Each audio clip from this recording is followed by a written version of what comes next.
Baiklah, bismillahirrahmanirrahim. Assalamualaikum warahmatullahi wabarakatuh. Izinkan saya menjelaskan judul jurnal saya. Sebelumnya saya akan memperkenalkan diri. Nama saya Eka Firlia dengan NIM 2301020146 dengan judul Konseptualisasi Manajemen Mutu Pendidikan Islam.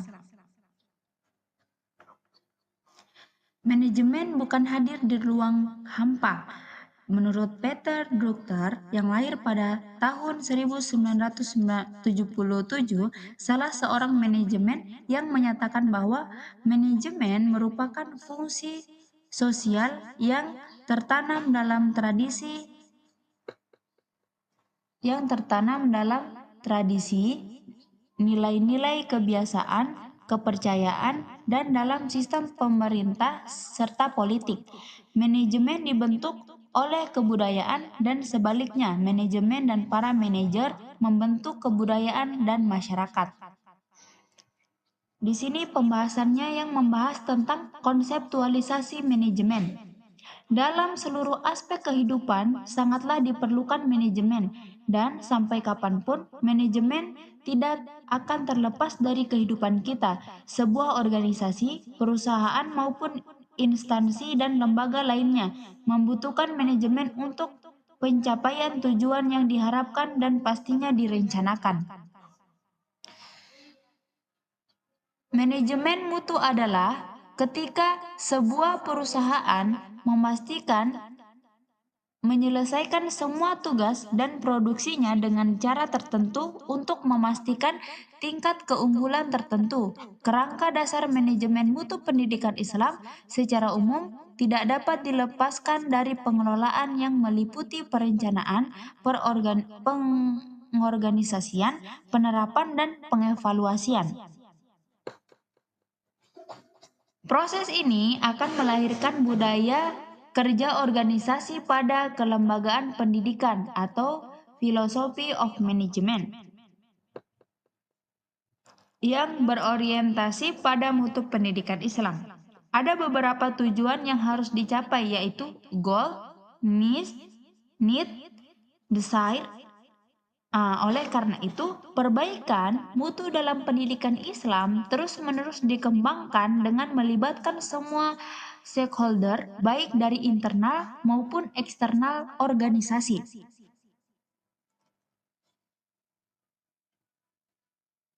Yang membangun kerjasama dalam melakukan perbaikan mutu dapat dilakukan melalui 4 siklus, yaitu plan, do, check, dan action.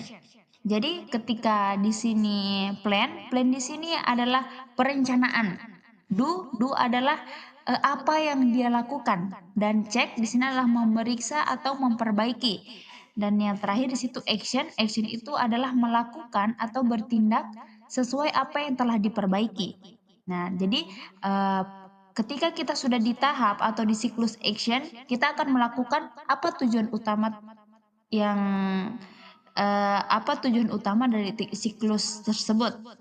Pada tataran teoritas maupun menyangkut sistem nilai, kepuasan, dan meyakini terhadap penyelenggaraan pendidikan.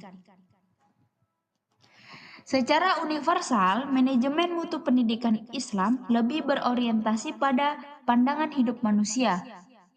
Kemudian dijadikan arah tujuan pelaksanaan pendidikan Islam. Oleh karena itu, pengelolaan mutu pendidikan Islam harus mampu menjabatani tujuan kemanusiaan melalui pengelolaan dan perbaikan secara terus-menerus berdasarkan sumber nilai Al-Quran dan hadis tanpa melepaskan dari unsur-unsur manajemen. Manajerial yang baik yaitu penetapan perencanaan, sasaran isu-isu dalam organisasi sesuai kebutuhan masyarakat.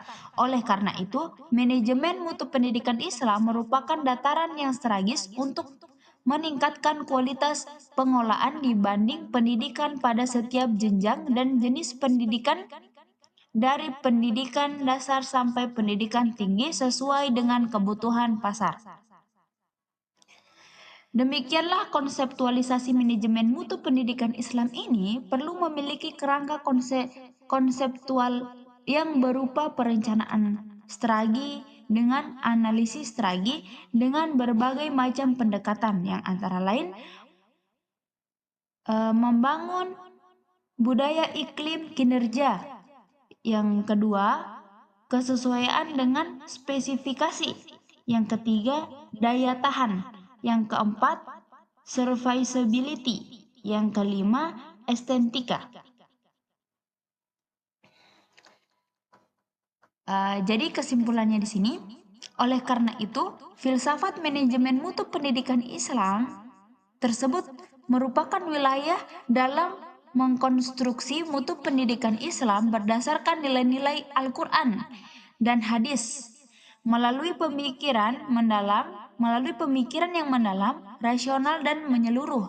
Demikian manajemen mutu pendidikan Islam dimaksud terkesan efektif apabila mampu menciptakan hubungan yang sinergi dengan mengedepankan beberapa prinsip antara lain keadaan, fairness, transparansi, accountability, tanggung jawab, responsibility, morality, kedalaman, reliability, komitmen.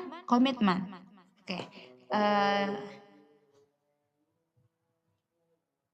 Terima kasih atas kesempatannya.